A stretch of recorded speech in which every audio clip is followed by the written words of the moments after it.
Yo, yo, yo, what's good, family? My AFB family, my DC Adler crew. This is CPA Strength. I am the strongest licensed CPA in the state of Florida. Welcome back. If you want to see the best accounting playlist in the world, I'm going to do a card right here. You can go there. You can learn to do accounting. You can pass your classes. You can get your degree. You can make big money. And you can be a super popular accountant. Get all the ladies or all the guys. Either one's fine. What are we going to do today? What's CPA Strength? CPA Strizzles, what are you going to do today? I'm going to do inventory. Accounting for beginners number 41. That's what we're going to do today, 41. It's right after 40, and we're going to do inventory. 40, in 40 we started inventory. We made a purchase. We said inventory is an asset. We bought one widget in 40, and in 41, the inventory, it's going to be the difference between, hold on. I'm back. Live jump cut. It's going to be this 41 inventory is going to be the difference between perpetual inventory versus periodic inventory. Now, let's go with kind of my definition. I thought, hey, like if you want the book definition, you can just Google search the definition of these. So let me give you kind of my definition of these. You have inventory and you want to sell some of your inventory. You're going to sell it either doing perpetual inventory or using periodic inventory. Perpetual inventory. The perpetual inventory, that's perpetual. That's like it keeps on going, a perpetuity, annuity. It keeps on going. You keep up with it. Perpetually going.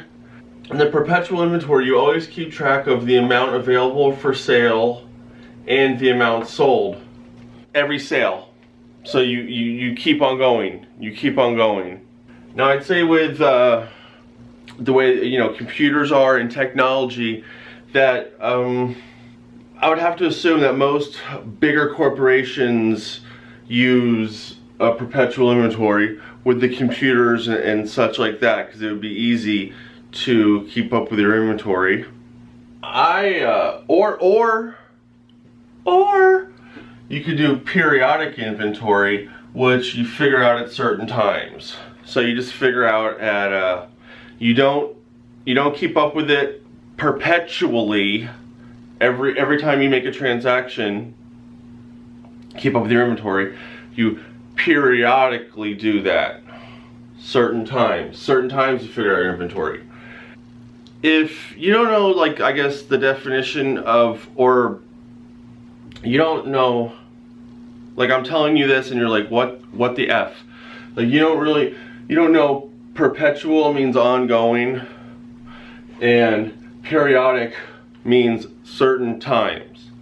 So we're talking about inventory. So like if you know that, then you're gonna, you don't have to write it on your paper every morning with DC Adler. I'm sorry I didn't go over DC Adler. If this is your first time, I'm sorry. But this is my mapping system, and it's debit, credit, asset, draw, expense, liability, equity, revenue. This is a mapping system to keep everything straight. Inventory is an asset. I'm not sure why. Oh, so you're going to write that on your paper every morning, regardless if you know it or not. You're just going to do that. And you're going to write other stuff every morning, and stuff that you can't remember. So when you get an inventory, so when you're doing your homework and you get an inventory problem, say you can't remember this, but in the morning you've been writing perpetual inventory, keep track all the time. Periodic inventory, keep track certain times. So you wrote that and you're like, damn, I can't remember. You get an inventory question, so you look at your sheet and then that helps you with the answer. And after a couple more times, you're like, I don't need this extra sheet. I know what the difference between perpetual and periodic is. So I guess it's kind of like a laugh now, cry later thing. You're gonna put in some more time and figure out your inventory currently, or are you gonna, you know, not take the time now and you're gonna take it and you're gonna figure everything out later? Let's jump in. I want to do one more thing. When you're selling widgets. I know I went on a widget rant last time, but anyways, this is the only thing our company sells. This is our only inventory is widget. This is a widget. We buy these for $500 and we sell for $1,000. Buy low, sell high. That been it, right? We get these widgets from different manufacturers. We get them sometimes in big bulk amounts, sometimes we get them in smaller amounts, sometimes, so I mean if you buy a big shipment it costs more money. I'm just trying to get sometimes inflation. I'm just trying to say that this is all we buy and sell is these widgets. So they're not always going to be $500. Sometimes they're going to be, you know, we buy 1,000 of them. They're going to be $480 a piece, $480 a piece. Sometimes maybe there's a drought. Maybe, you know, maybe like the plug's dry. I got to go with a different plug, and you know what I'm saying. He's sitting on these widgets during the drought. So I'm like, dog, I used to get them for $5 all day long. He's like, yo, $750 player. I'm like, damn, take it or leave it, homie. So what I'm saying is these widgets are not going to cost the same every time. So in accounting, we're going to get into this, you're either going to value how much each widget costs you by FIFO, LIFO, or weighted average, because they all don't cost the same. For in our example right now, we only bought one widget for $500. So that's how much per widget. Either you know, FIFO, LIFO, or weighted average. That's how. There's only one, so it costs $500. So that's how much they cost. Let's say, hey, we're gonna sell our widget for $1,000. We're finally gonna sell this widget for $1,000. If you do the perpetual inventory method, here it is. We sold one. We sold a widget. Buy one, sell one. Buy one, sell one. If you sold it in a perpetual, so we're keeping up with everything, there's gonna be two. See, there's more now up front. There's two journal entries for a sale on a perpetual. Now you got $1,000 chippers. So you know cash. Yeah, we got cash. Cash is an asset. We're gonna debit that for $1,000. We're gonna credit $1,000. Now what did we get? What did we get the cash for? We sold a widget for $1,000. But now this is the perpetual method, so you know perpetual, we keep track of the inventory at all times. Okay, we just sold a widget. Are we keeping track of inventory with this? No, because on our books we still have a widget for $500, so we need to get rid of this.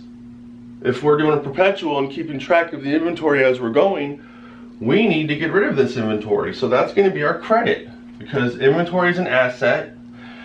We're lowering the amount of inventory because we sold it, so we're lowering inventory. If inventory is a debit in the positive going up, it's going to be a credit going down, so that's why our credit is over here, inventory credit of $500. That is our expense in our perpetual system, and that is going to be our debit, because that's how much the inventory cost us. Yo, I just lost my train of thought on cost of goods sold there. Back at it a few hours later. I think I just want to say the cost of goods sold is the expense. It's the debit when you have a credit of inventory. When in your journal entry, when you're doing Perpetual and you want to keep up with everything.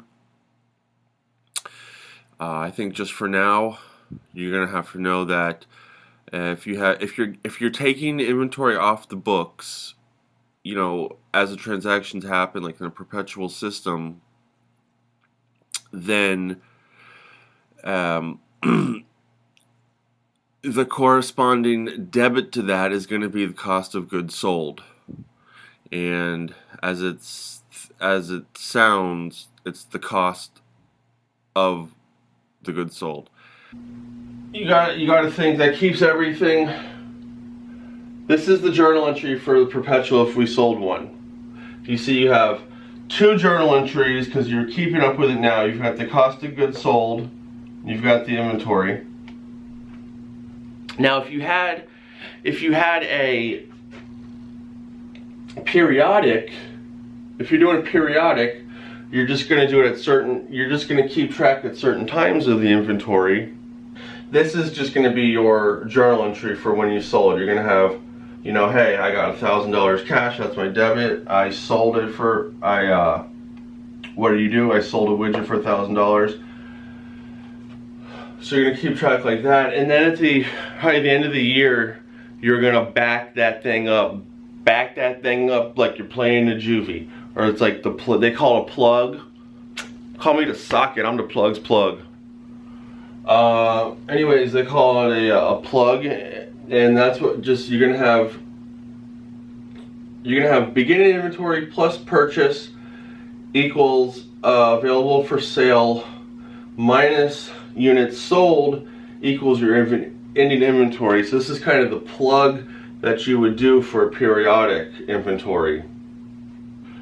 Thank you very much for watching. If you've made it this far, you must have liked it at some regard. Please give it a like. Please give this video a like. It really helps to spread these videos out to a wider audience, and who doesn't need to know accounting? This is so much fun, am I right? Oh, leave a comment too. Subscribe if you don't. We just hit 20K. I'm going for 100K. It's Tuesday today. This is going to be Wednesday's video. Hey, let's go!